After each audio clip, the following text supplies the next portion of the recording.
So during this chapter, we have been learning how to solve systems of equations. But one thing we need to start talking about is that not every system of equations will have a solution.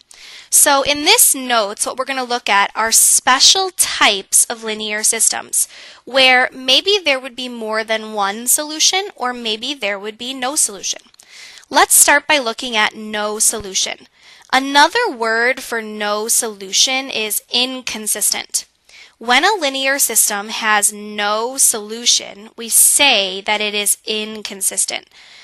There are two different ways that you might see this type of equation. The first choice would be using elimination. Now I know that using elimination here is a good choice because of the way the equations are all lined up nicely. If I was to use elimination here, the first thing I would do is multiply the top equation by -1. That would allow the x's to cancel by turning this first coefficient into a -3. So when I multiply, I would get -3x minus 2y equals -2. I'm just distributing the -1 to every term here. The bottom equation wouldn't change, so I would get 3x plus 2y equals 10. And now when I look at what cancels, the x's cancel, which is great. But it turns out that the y values also cancel. So when I combine these equations, I get 0 equals 8. Now what you will notice here is that all of the variables canceled. That is your clue that there's going to be a special type of answer here. Now 0 does not really equal 8. It doesn't. So we would say no solution because all of the variables canceled and this is not true.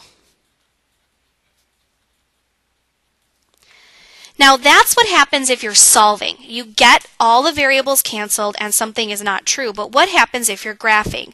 There is a slight typo here on this example, so this should be a plus sign here, not an equals. Just fix that really quick.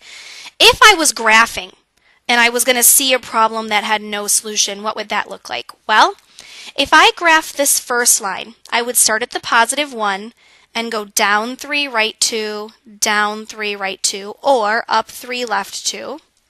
And if I graph that line, I'm going to call that the purple line, I get that line. Now if I were to graph the second line, I would start at the +5 and go down 3, right 2, down 3, right 2, down 3, right 2. And if I graph that line, I get this red line. What you'll notice here in this example is that these lines don't intersect and that they're never going to intersect since they are parallel and they have the same slope. If you see a graph like this where the lines never intersect, if you see never intersect,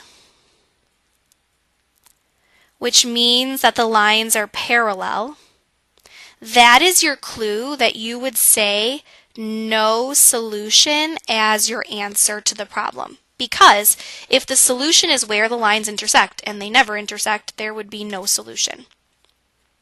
Now that's one type of special answer.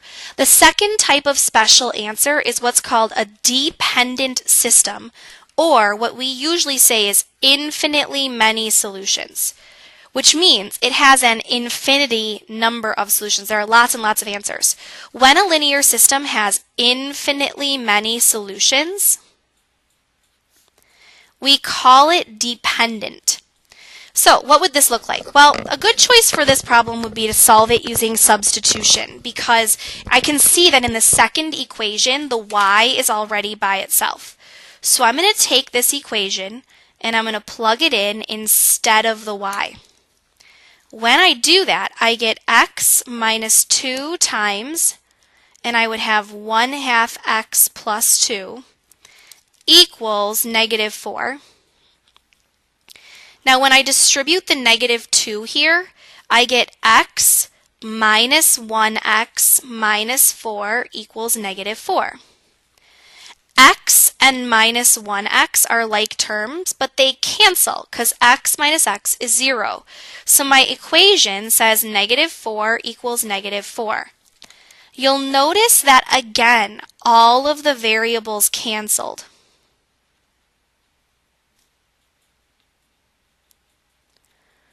But this time, instead of having a final answer that is not true, this one is true. If this is true, then instead of saying no solution, we would say infinitely many solutions, which means that no matter what, this is always going to be the same answer. Now, what would this look like if we were graphing? Well, if I graph the first line here, I would start at the +2. I would go up 1 over 2, up 1 over 2, or down 1, left 2, down 1, left 2. So my purple line would be this one. Now, my second line here would also start at the +2 and go up 1 over 1, up 1 over 1. So my second line here would land directly on top of my first line. In other words, because these two lines land directly on top of each other, they are always intersecting. If we're looking for where they intersect, the answer would be all the time. So when the graph looks like there is only one line, it must be because they are always on top of each other.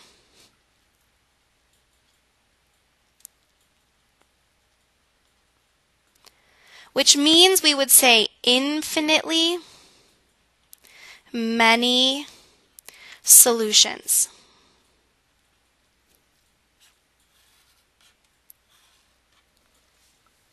So that is the second type of possible kind of weird answer you might get.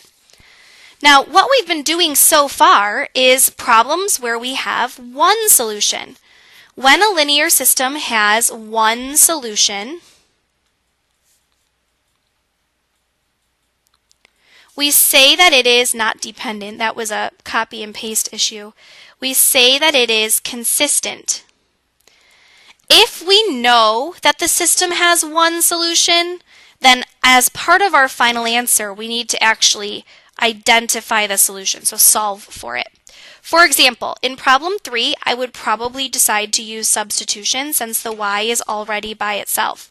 So I would take this equation and I would plug it in instead of the y. That means that I would have x plus 2 parentheses 3x plus 2 equals 11. So I would get x plus, and if I distribute, I would have 6x plus 4 equals 11. X plus 6x would be 7x plus 4 equals 11. And I would subtract 4 on both sides, so I would get 7x equals 7. And then I would divide, and I would get x equals 1. Now you'll notice that this time, the variables didn't cancel. We got x equals 1. There was still an x left. We got an answer. So if x is equal to 1, what I'm going to do is plug this in to the original equation and see if I can find y. Y equals 3 parentheses, the x is 1, plus 2. So y equals 5. Which means my answer would be that there is one solution, one place where these lines intersect, which would be at the point 1, 5. Now, if I was to solve this by graphing, I would start this first line at the problem at point 2. Then I would go up 3 over 1, and then down 3 left 1, down 3 left 1, and I would draw my line. That's my purple line.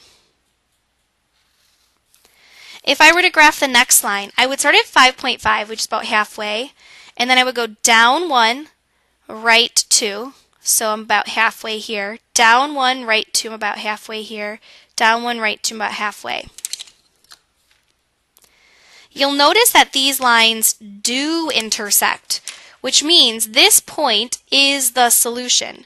So there is one solution, and the answer would be 1, 5. All right, let's look at some actual problems. Like, what would these problems look like on a test or a quiz? For problem number 1 here, I'm just asking you to tell me, does it have one solution, no solution, or infinitely many solutions? And if it has one solution, you have to tell me what it is. Problem number 1, the lines look parallel. They are never intersecting. So because of that, we would say no solution. In problem number 2, the lines do intersect. As a matter of fact, they intersect right here. So we would say one solution, and you would write down the point 4, 3 as the answer. Now what if instead of giving you a graph, I give you a problem that has equations in it? So without graphing, tell me whether I have one solution, no solution, or infinitely many solutions. Based on the way the problem is set up, we're going to choose the easiest solving method possible for us. So for problem number 5, I would use elimination because the x's and the y's and the equals and the numbers are all kind of lined up, and because I can tell that I can easily make the x's cancel by multiplying the top equation by 2. So if I multiply the top equation by 2, I get 10x plus 2y equals -4. I'm just distributing the 2 to all of these terms. And the bottom equation would be -10x minus 2y equals +4. Now the x's cancel, the y's cancel, and I get 0 equals -4 plus 4 is 0. This is true. 0 really does equal 0. So I would write down infinitely many solutions as my answer, or I would circle that. For problem number 6, I again think elimination is probably the easiest answer because everything is nice and lined up, and I can tell that I can easily make something cancel by just multiplying the first equation by -1. That way my x's would have a -6 and it would cancel.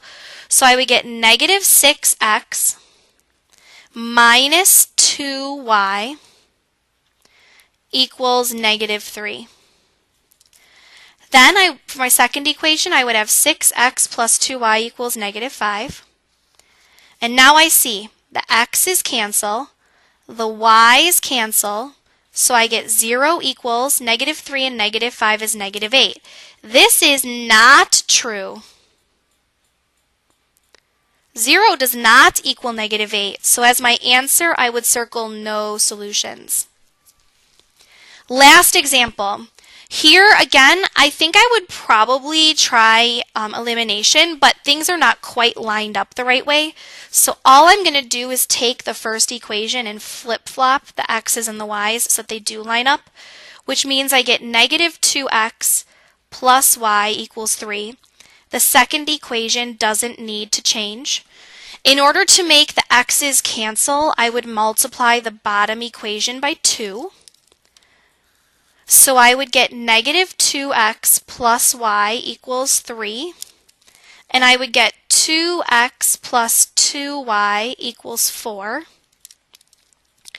Now the x's cancel this time, but the y's don't. I get 3y equals 7, and I would divide both sides by 3, which gives me y equals 7/3. From here, I would plug this number back into the original problem, and I would get 7/3 minus 2x equals 3. Now remember, you have a calculator, so while I'm going to do this in my head, you can feel free to use your calculator to solve this problem. I would subtract 7/3 on both sides, and I would get -2x equals 2/3. Then I would divide by -2, and I would get x equals -1/3. So I would say that there is one solution, and that solution is -1/3, 7/3.